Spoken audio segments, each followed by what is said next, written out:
Hola, Hola, ¿me hola, escuchas? ¿me escuchas? Sí, Chévere. Buenas chévere. tardes, Buenas tardes, bienvenidos. bienvenidos. El día de El hoy día de vamos a hoy conversar vamos a sobre el conversar sobre el COVID-19, COVID-19, la responsabilidad la del responsabilidad empleador del y empleador sus y sus regulaciones. regulaciones. El día de hoy El día de contamos hoy con la contamos con la presencia del presencia abogado del Francisco abogado Casanova, Francisco Casanova, quien es quien especialista en es el área, especialista en el área, y vamos a y vamos a conversar con él conversar sobre el con tema. él sobre el tema. ¿Me oye, ¿Me Francisco? oye, Francisco? Sí, te oigo perfecto. ¿Cómo estás? Chévere. Bien, ¿y Chévere. tú? Bien, ¿y tú? Bien, bien, bien. Gracias por aceptar la Gracias por aceptar la invitación. invitación. Es un placer, de verdad que sí. Buenísimo. Mira, Buenísimo. Mira, ahora ahora con el con el COVID-19 declarado COVID-19 declarado como una como una pandemia pandemia por la por la Organización Mundial de la Organización Salud, Mundial de la Salud, te pregunto, te pregunto, durante este estado de alarma durante este estado decretado de por el alarma gobierno, decretado por el gobierno, ¿cuáles son ¿cuáles las son las normas que normas que aplican aplican en materia en de materia de seguridad y seguridad salud en y el salud en el trabajo? trabajo? Ok, bueno, son varias, ¿no? Primero tenemos que partir del principio de que las normas aplicables en materia de seguridad y salud en el trabajo en Venezuela son fundamentalmente las normas previstas en la Constitución Nacional, artículo 87. Bueno, a partir de todo lo que es el sistema de seguridad social, el artículo 86, digamos que es la base fundamental. Está la Ley Orgánica de Prevención, Condiciones y Medio Ambiente de Trabajo, la LOPSIMAT, su reglamento, la Ley Orgánica del Trabajo, pero obviamente que estamos en una situación extraordinaria y es por eso que el Ejecutivo Nacional decretó el 13 de marzo el decreto 6519, donde se declara un estado de alarma. De alarma es una de las cuatro modalidades de estado de excepción que está contemplada en la Constitución. Y de acuerdo con el texto constitucional, el estado de alarma supone que se produzcan catástrofes, calamidades u otros acontecimientos. Y digamos, ese decreto se ha venido prorrogando. Unido a ese decreto, es donde en el decreto se establece una serie de medidas en materia de prevención y en materia de salud. Asimismo, está el decreto 6534, que es el que establece el estado de excepción y de emergencia económica.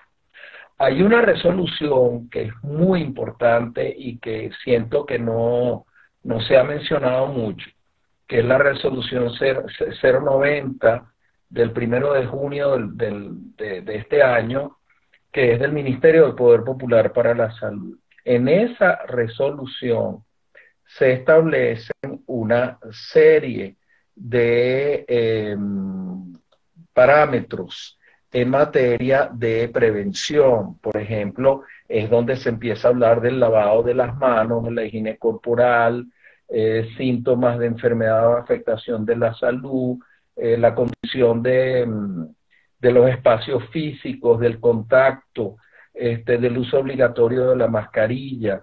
Es realmente una resolución que en mi opinión es bastante completa y se ve que toma en cuenta muchas de las, ¿cómo diría yo? Muchas de las eh, medidas y normas que ha dictado tanto la Organización Mundial de la Salud como la Organización Internacional del Trabajo, la OIT. Bueno, y obviamente que está la LOPSIMAT, el reglamento y la Ley Orgánica del Trabajo. Esas son, Ok, digamos, fundamentalmente las normas que están que rigen en este momento todo el tema del COVID-19 y las medidas de prevención. muy bien. Muy bien. Ahora te Ahora pregunto, te pregunto, ¿cuál es ¿cuál el es rol del el Estado rol del durante Estado este estado de durante este alarma? estado de alarma? Bueno, eso es una pregunta muy interesante. Hay un rol fundamental del Estado en esta materia, porque él es el rector de la salud y de la seguridad social. Y eso está en la Constitución y en los artículos 10 y 14 de la LOPSIMA. No solo para la Ok, promoción del trabajo seguro y saludable, sino para la prevención de accidentes de trabajo y enfermedades de origen ocupacional, la restitución de la salud, la rehabilitación, la capacitación, la reinserción laboral. Pero es que también la responsabilidad del Estado en todo aquello que le corresponde en este momento de proveer tanto a la población como a los empleadores, como a los trabajadores, para garantizar la prevención de la enfermedad y la mitigación de sus efectos en la población. Si el Estado provee esas condiciones, llámese bienes, transporte, medicinas, las pruebas en cuanto a la detección o no de la enfermedad, todos podríamos cumplir con nuestros deberes, no solo como ciudadanos, sino también como trabajadores y como empleadores. La OIT ha establecido, no a raíz de la pandemia, sino a título general, en casos de crisis como la pandemia, que los gobiernos deben ser los regímenes de seguridad social y otros mecanismos de protección social para la población y garantizar el acceso efectivo a una atención de salud esencial y a otros servicios básicos. Es sumamente importante para que no exista por parte de la población, sobre todo en Venezuela, de una sobrecarga o de una sustitución de la responsabilidad del Estado en cabeza, por ejemplo, de los empleadores, como ya ha ocurrido con otras cargas de la seguridad social que han terminado siendo suplidas por las empresas, muchas empresas. Y por supuesto que existe el Instituto Venezolano de los Sociales y es el Estado en este momento debería fortalecer esa institución como en este momento todavía la gran prestadora del sistema de seguridad social para poder ayudar a la población y para que el Estado asuma su rol como garante de la seguridad social. bien. Bien. Ahora, Ahora, otra pregunta. Las otra pregunta, las empresas empresas están aplicando están algún tipo de aplicando algún tipo de protocolo protocolo que incluya que la incluya la prevención prevención y mitigación y de esta mitigación enfermedad. de esta enfermedad. Bueno, por principio general, las empresas deben aplicar un programa de seguridad y salud laboral eh, Ujú. en situaciones extraordinarias o en situaciones no extraordinarias. Y también las empresas, de acuerdo a la LOPSIMA, tienen que tener un servicio de seguridad y salud laboral. Obviamente que, y sobre todo hoy en día, con la cantidad de limitaciones que existen, las empresas tratan de cumplir próxima, pero también hay grandes limitaciones. Todo depende del tamaño de la empresa y de la cultura de seguridad y salud en el trabajo que las empresas tengan. Hay empresas grandes, sobre todo de la zona industrial de Valencia, la zona industrial de Aragua y otras zonas industriales que han establecido seguridad, prevenir y minimizar el salud de COVID-19 en función de la epidemia o cuando se declara un brote.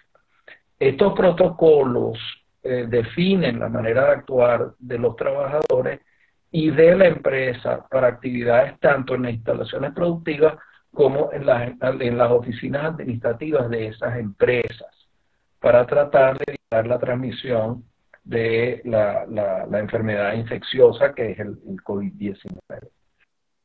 Por supuesto que las empresas deben no solamente activar el Servicio de Seguridad y Salud, sino también activar el Comité de Seguridad y Salud Laboral desde el punto de vista de que es el órgano por excelencia, de acuerdo a la LOCSIPA, para que haya una comunicación efectiva tanto entre entre el empleador y los representantes de los trabajadores, que son los delegados de prevención.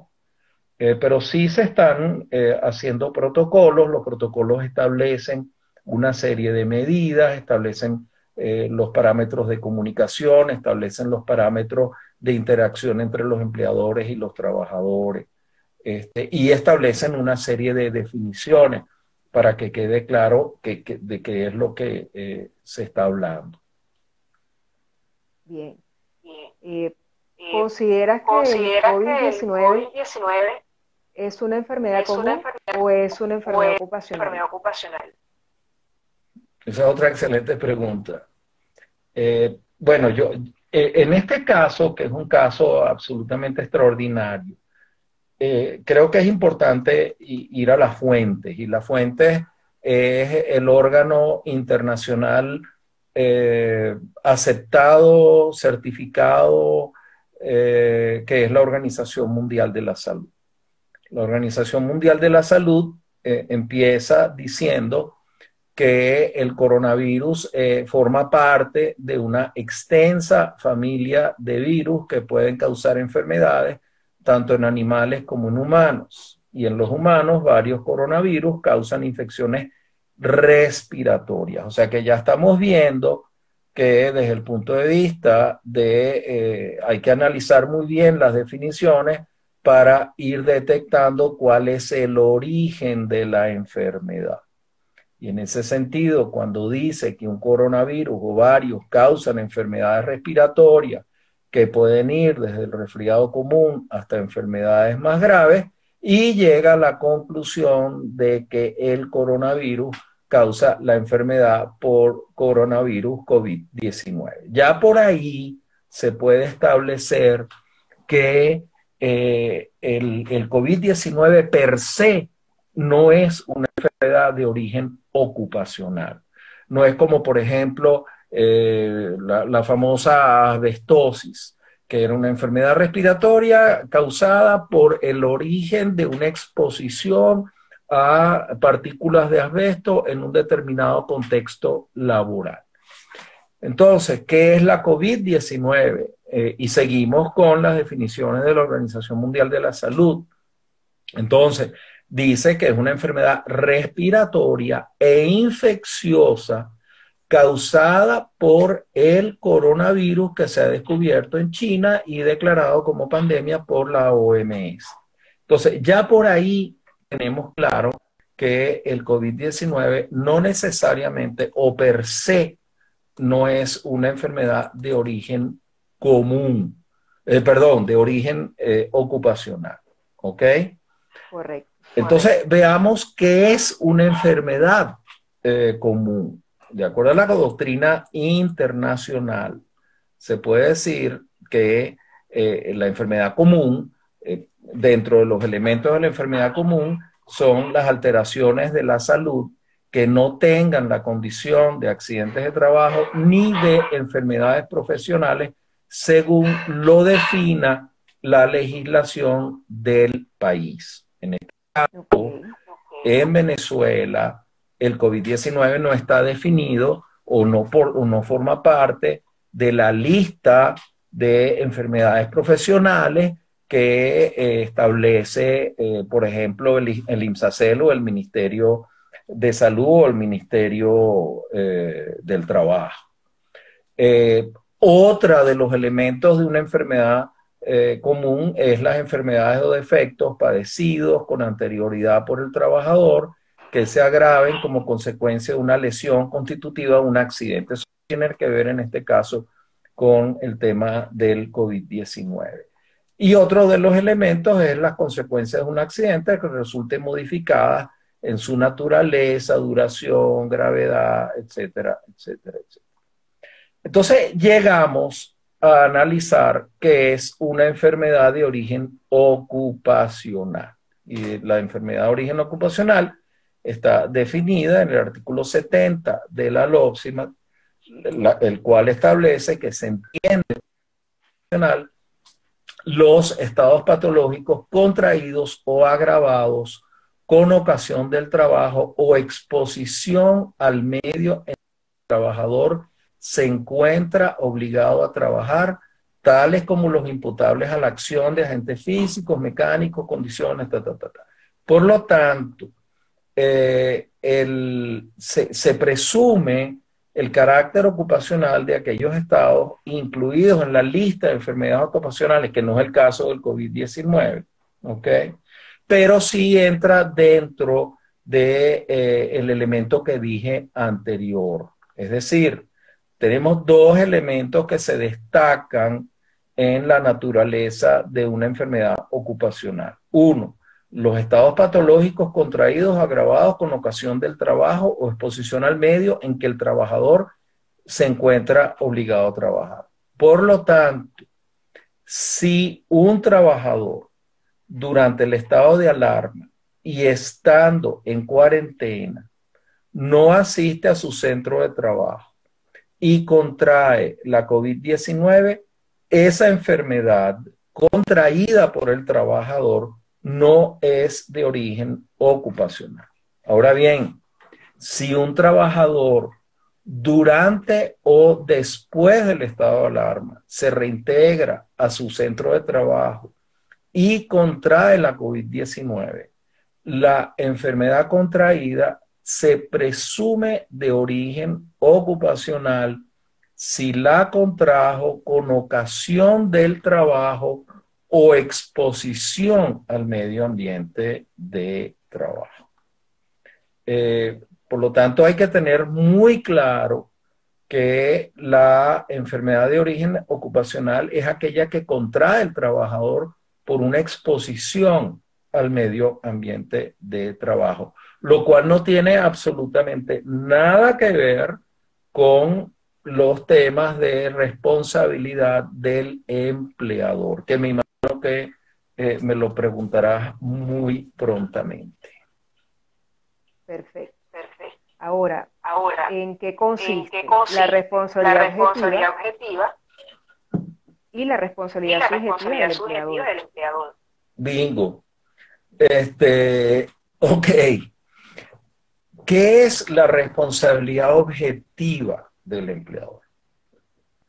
Cuando el trabajador sufre un accidente de trabajo o contrae una enfermedad profesional, el empleador es responsable de manera independiente a su culpa y a la del trabajador, responsable de reparar al trabajador el material que este trabajador ha sufrido a consecuencia del accidente de trabajo o la enfermedad de origen ocupacional. En una famosa sentencia del año 2004, el Tribunal Supremo de Justicia, cuando decimos 2004 es antes de la LOPSIMA del 2005. Correcto. Por eso es que es tan importante. Porque el TSJ estableció que el patrono debe responder e indemnizar al trabajador por los accidentes de trabajo, enfermedades profesionales que provengan del propio servicio o con ocasión de él, aunque no haya imprudencia, negligencia o impericia o inobservancia de los reglamentos por parte de la empresa o de los trabajadores. Esa es una sentencia del 2004, caso Miguel Ángel Araque contra las industrias Docker. ¿Ok? Ahora bien, esta sentencia en su aspecto fundamental está plasmada, lo cual significa, y está plasmada, y lo ve uno en el artículo 1, numeral 5 de la LOPSIMA, el sistema de seguridad social se subroga en la responsabilidad material y objetiva del empleador ante la ocurrencia de un accidente de trabajo o enfermedad ocupacional, cancelando al trabajador las respectivas prestaciones dinerarias creando de esta manera un sistema de aseguramiento público de la responsabilidad objetiva y material del empleador. ¿Qué significa esto? Que independientemente de la culpa del empleador, si el trabajador sufre un accidente de trabajo o una enfermedad de origen ocupacional, el empleador es responsable objetivamente. Ahora bien, ese sistema de aseguramiento público, ¿qué significa? Que el empleador cotiza al Instituto Venezolano de los Seguros Sociales. Y gracias a que el empleador cotiza al Instituto Venezolano de los Seguros Sociales, ante el evento de accidente o de esa enfermedad de origen ocupacional que genera una responsabilidad objetiva por parte del empleador, el IBSS se subroga y libera al empleador de su responsabilidad objetiva solo si éste ha cumplido a cabalidad, por supuesto, con sus obligaciones respecto al régimen prestacional de seguridad y salud en el trabajo, en este caso con las cotizaciones y el registro del trabajador en el IBSS. Eso es lo que se llama un sistema de aseguramiento público. Ahora bien, la diferencia fundamental con la responsabilidad subjetiva es que la responsabilidad subjetiva del empleador se establece cuando la enfermedad ocupacional se causa por la culpa del empleador. Es decir, si el empleador violó la normativa contemplada en la LOPSIMAT y a consecuencia directa de la violación de esta normativa, el trabajador sufre un accidente de trabajo o contrae una enfermedad de origen ocupacional, entonces el empleador tiene que pagar al trabajador las indemnizaciones previstas en los artículos 129 y 130 de la LOPSIMAT. Ese es el concepto real de la indemnización. Por un lado, la responsabilidad objetiva genera unas prestaciones dinerarias a cargo del sistema de seguridad social, que es en cabeza del Instituto Venezolano de los Seguros Sociales. Y la responsabilidad subjetiva genera una indemnización a cargo del empleador dictada por un juez o, transada o convenida entre las partes, pero son las que están previstas en los artículos 129 y 130 de la LOPSIMAT. Lo que pasa es que no quiero leer los artículos porque son un poco largos, pero el 129, con independencia de las prestaciones a cargo de la seguridad social, en caso de ocurrencia de un accidente o enfermedad ocupacional como consecuencia de la violación de la normativa legal en materia de seguridad y salud en el trabajo por parte del empleador, este deberá pagar al trabajador o a sus derechohabientes una indemnización en los términos establecidos en la ley, por daño material y por daño moral, de conformidad ya con lo establecido en el Código Civil. O sea que, ¿cuál es el requisito fundamental de la existencia de la responsabilidad subjetiva del empleador? Bueno, primero que exista una violación a la normativa de seguridad y salud en el trabajo, y que exista, y esto es fundamental, que exista una relación causal entre la infracción a la normativa de seguridad y salud en el trabajo y el accidente o la enfermedad ocupacional como resultado que sufre el trabajador. Perfecto. Ahora, ¿cuál es la posición de la OIT en relación al COVID-19? Bueno, recordemos que la OIT es un órgano tripartito. Mucha gente cree que la Organización Internacional del Trabajo es una organización solo para la defensa de los derechos de los trabajadores. Fundamentalmente ese es, digamos, su origen, pero es una organización tripartita, constituida por gobiernos, empleadores y trabajadores. La OIT fundamentalmente lo que ha producido durante la pandemia es lo que se llama una lista de comprobación, orientaciones, realmente ha estado bastante activa en ese sentido. Y ha producido una lista de comprobación que es una especie de herramienta de gestión para implementar acciones prácticas para mitigar la propagación de la pandemia del COVID-19 en el lugar de trabajo. La implementación exitosa de esta herramienta para la OIT depende de la cooperación entre empleadores, supervisores, trabajadores, para poder lograr cambios positivos en el lugar de trabajo y mejorar la preparación y respuesta al COVID-19. La OIT insiste que los empleadores deben involucrar a los comités de seguridad y salud en el trabajo, a los delegados de prevención, en este caso ellos hablan de delegados de seguridad en el proceso. La OIT siempre invita a una extraordinaria comunicación entre los trabajadores y los empleadores.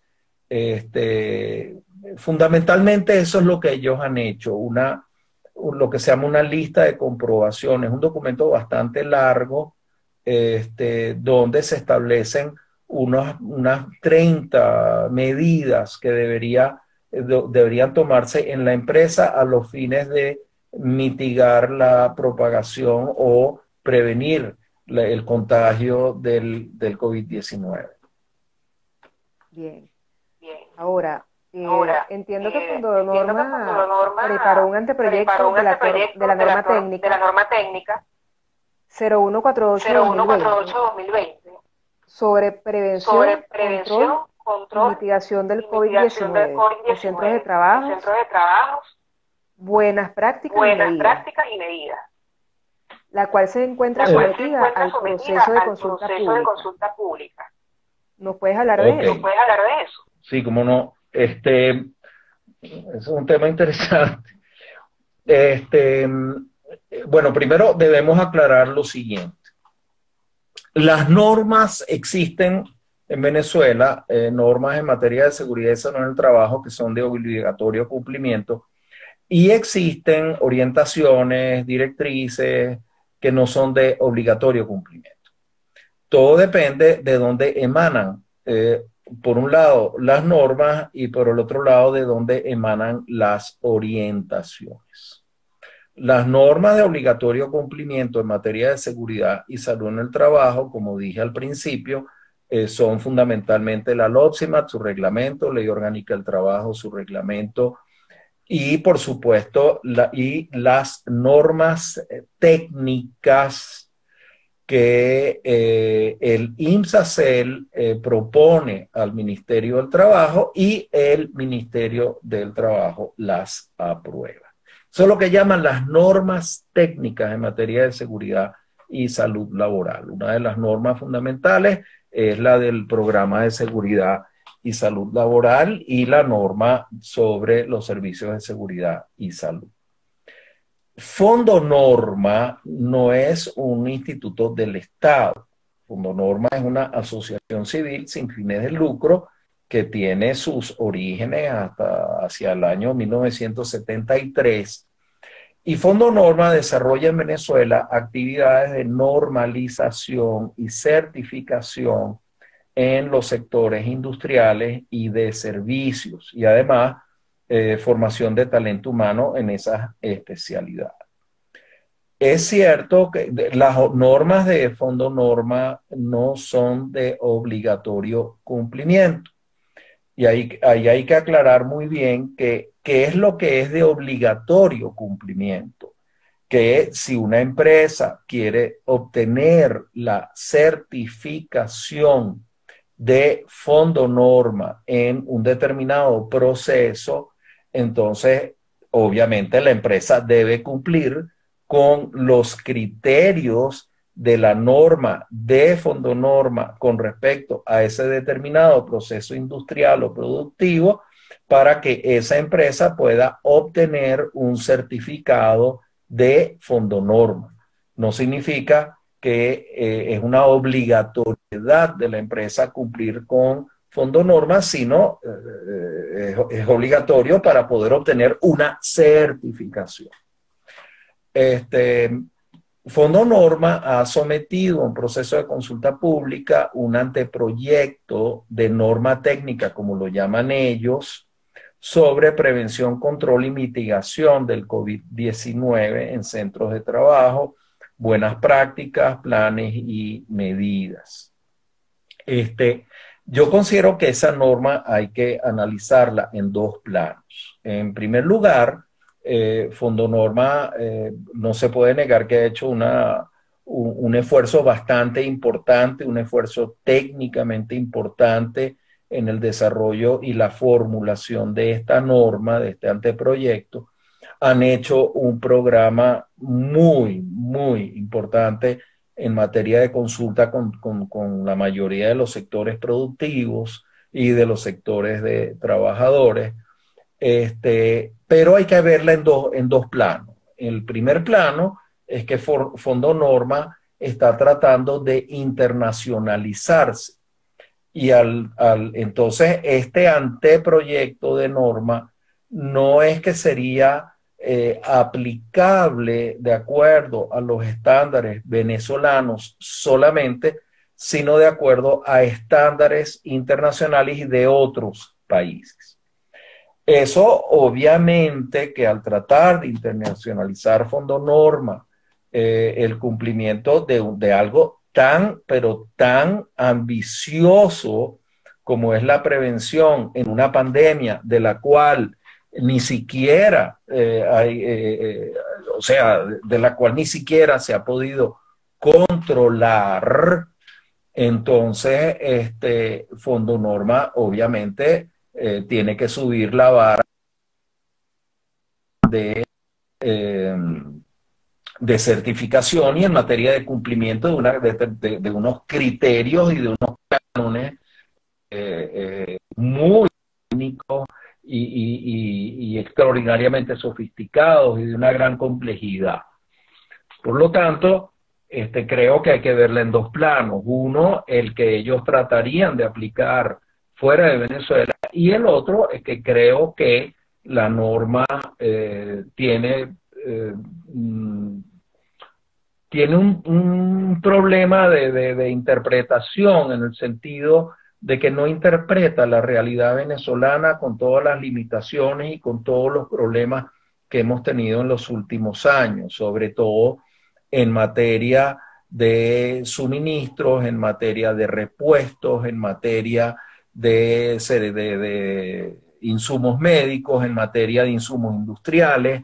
Es muy difícil aplicar en Venezuela, salvo muy contadas industrias de alta complejidad, la aspiración del proyecto de norma que establece, que trata de aprobar Fondonorma.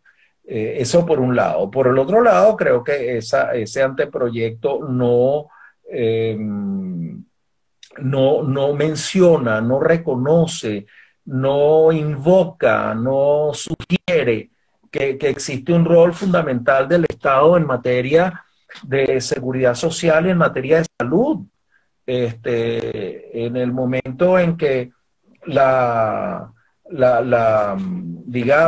el proyecto de norma cita las fuentes legales, no nombra la Constitución, no nombra la LOPSIMAT, no nombra la Ley Orgánica del Trabajo. Siento que ese proyecto necesita una mayor, en el caso venezolano, necesita una mayor adaptación. Otro tema es que el proyecto no categoriza el nivel de empresas que hay en Venezuela. En Venezuela, al igual que otros países, hay un sector industrial y hay un sector comercial. Hay un sector de la gran industria y un sector de la pequeña y mediana industria. O sea, hay una serie de factores que la norma no toma en cuenta y aplica en tabla rasa a toda la variedad que tenemos en el sector productivo venezolano. Creo que es una norma que de verdad requiere de una un mayor análisis, pero fundamentalmente en cuanto a un proceso de interpretación y adaptación de lo que es la realidad venezolana actual y de las posibilidades que tiene el sector productivo en materia de cumplimiento de las aspiraciones de ese anteproyecto. Ok, bien. Ahora te pregunto, ¿cómo es el funcionamiento del INSACEL actualmente? ¿Nos puedes hablar un poco de eso? Mira, nosotros a lo largo de toda la historia del escritorio Ponte Andrade Casanova, del cual yo me honro en haber sido fundador junto con mis socios Ignacio Andrade y Ignacio Ponte,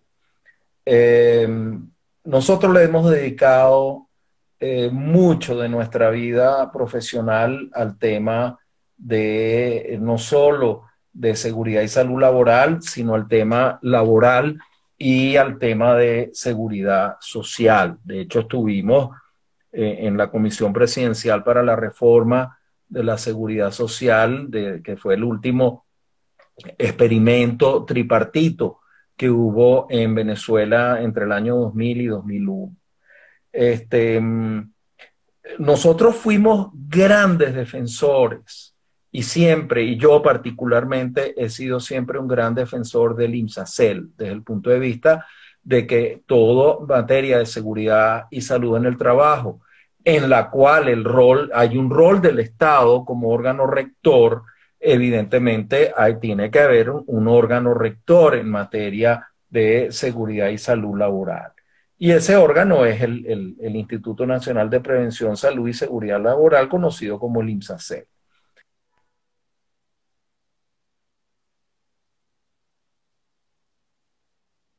Oportunidad en Venezuela, sobre todo cuando teníamos la bonanza de los precios petroleros, de haber generado una especie de CENIAT de los riesgos laborales en Venezuela. ¿Qué llamo yo un CENIAT de los riesgos laborales? Bueno, al igual que al CENIAT se le apoyó financiera y tecnológicamente para generar toda una base de datos, para generar todo un sistema de seguimiento y para generar toda una plataforma tecnológica de las primeras que había en América Latina para el tema del impuesto sobre la renta, igual ha debido hacerse con el INSACEL. El INSACEL ha debido dársele toda un apoyo financiero y tecnológico para poder ser el CENIAT de los riesgos laborales en Venezuela. El INSACEL lamentablemente está en este momento en unas condiciones bastante difíciles, tanto en materia de personal, porque aquí ha habido una fuga de talentos jóvenes en materia de seguridad y salud laboral. Cuando la LOPSI entró en vigencia en el año 2005, se generaron una cantidad de diplomados y carreras técnicas en materia de seguridad y salud laboral, y salieron muchísimos técnicos en esa área, y ya ellos prácticamente no están en Venezuela. Entonces, por lo tanto, por un lado, el INSACEL ya no tiene la misma generación técnica que tuvo en un determinado momento, por lo menos hasta el año 2012, y tampoco tiene el apoyo económico y menos aún la plataforma tecnológica que hubo la oportunidad de generarla y de crearla, tampoco la tiene. Bueno, con decirte que yo esta tarde me traté de meter en la página web del INSACEL y eso es imposible. Entonces, por eso te digo, lamentablemente, yo creo que el INSACEL merece un gran apoyo y creo que se lo merece desde el punto de vista, y yo recuerdo los primeros años del INSACEL y toda la mística que había, los planes de trabajo, se hacían todas unas rutas de inspecciones, me acuerdo los ordenamientos de corrección, o sea, todo había una serie de documentaciones bien hechas, bien elaboradas, y siento que en este momento el INSACEL no está lamentablemente pasando por su mejor momento. Así es.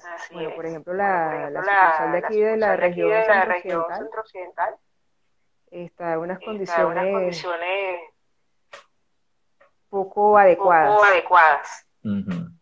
Entonces, una casa de frutovivas. Cuando originalmente era una casa de frutovivas, me acuerdo. Correcto. Se supone que es el ente regulador de las condiciones de trabajo y es uno de los organismos que vemos en peores condiciones. Sí. Y bueno, ¿qué piensas tú con que moral va el funcionario hacer una supervisión? Por ejemplo, a una empresa cuando en la propia oficina del INSACEL ni siquiera cuenta con una infraestructura adecuada. Correcto. ¿Ves? Bueno, Francisco, gracias por haber aceptado la invitación. Esperamos poder compartir un próximo espacio contigo sobre cualquier otro tema y bueno, que tengan todo feliz tarde. Okay. Y seguimos en línea. Seguro, muchísimas gracias, Berta. Muchas gracias, hasta luego. Un abrazo. Adiós. Chao. Igual.